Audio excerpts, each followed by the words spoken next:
Hello, I'm David Butler, and I'd like to tell you a little bit about a really effective therapy using mirrors and a mirror box. This could be useful for a range of pain states, for example, some of those nasty problems like complex regional pain syndrome and also phantom limb pains, but it could also be really useful for some less severe pain states like arthritis in the thumb or even carpal tunnel syndrome. The mirror box first. You can make your own. You can do the ultra cheap version of a mirror on a beer carton, but I think it's best to get yourself a more professional box. Key points from a mirror box. We like to use a triangle, and the key points are that the mirror is perspex and good quality. You don't want a glass one that you're going to drop and have glass everywhere. Secondly, make sure that the mirror is not bowed, because if it's bowed and makes the hand look bigger, it can sometimes make pain worse. Secondly, you'll need plenty of space inside so you can move the hand without touching the sides.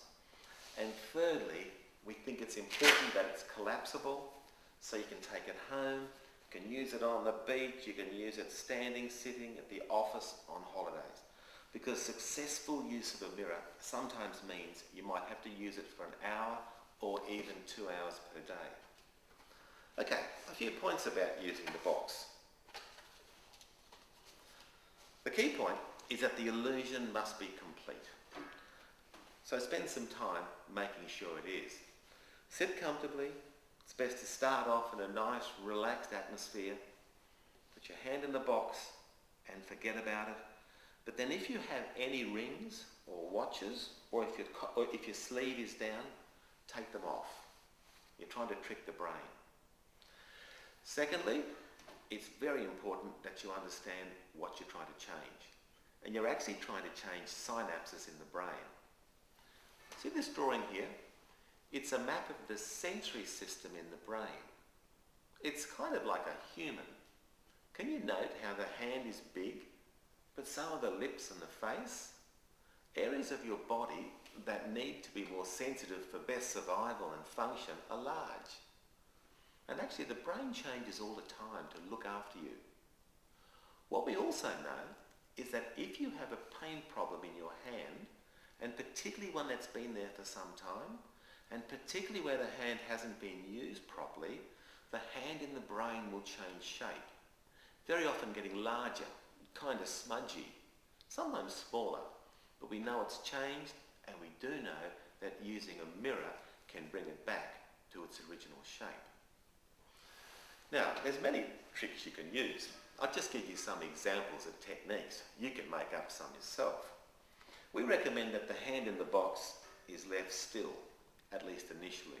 And some of the things you could do include just looking at your hand, turning it up and down, starting to use each finger, touching the other thumb, taking weight on it. But just remember, if the problem hand hasn't done this for 6 months or a year, this could be a little bit too much.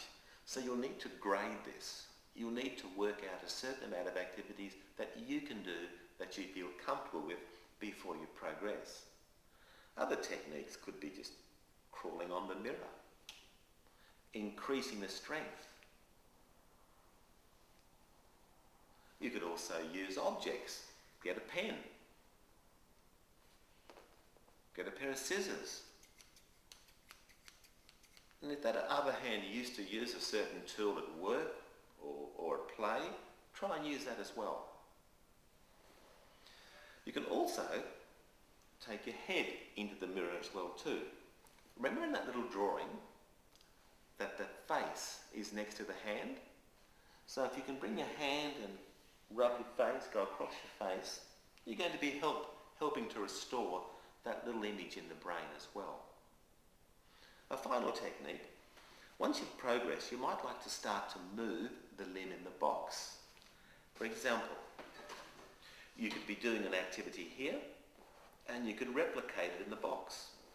At the same time, still looking at the hand here. Feels a bit strange. You could do it reciprocally as well. And finally, a technique that's also useful and quite useful for some of the arthritic hands. For example, if squeezing my hand hurt, ow, ow, ow, if I did that same movement in the box, like that, same movement in the box, but maybe just short of hurting it, and then I did the movement here more aggressively, this will usually improve. You can also use a mirror for stiffness. If you've had your hand in a plaster cast or a bandage for some time and it's stiff, for example, this is a very common stiff movement after it's been immobilised. You could do this movement in the box, but with this movement, do it even more. And you'll usually help some of the stiffness. It kind of tells us that stiffness is not just in the tissues, it's also in the brain as well. Finally, mirror therapy by itself is often not enough.